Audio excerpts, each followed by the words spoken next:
puis, il y a cette affaire du prélèvement à la source. Reporté, annulé, le ministre des Comptes publics, Gérald Darmanin, promet en tout cas que le dispositif fonctionne, qu'il est prêt. Il a d'ailleurs rendez-vous demain avec le chef de l'État et le Premier ministre pour les convaincre.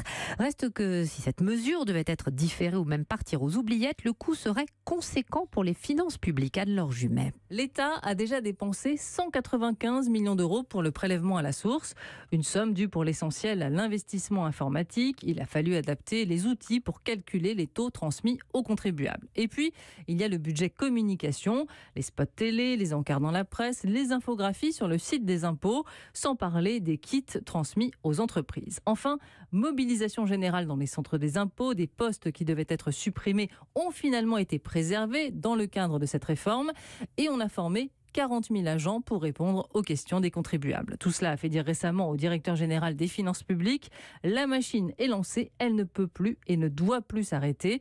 Deux options restent toutefois sur la table. Un nouveau report, dans ce cas, les dépenses engagées ne seraient pas perdues, mais il faudrait encore investir pour continuer à communiquer auprès du grand public. Deuxième choix, beaucoup plus radical, un abandon pur et simple. Là, ce serait beaucoup plus coûteux.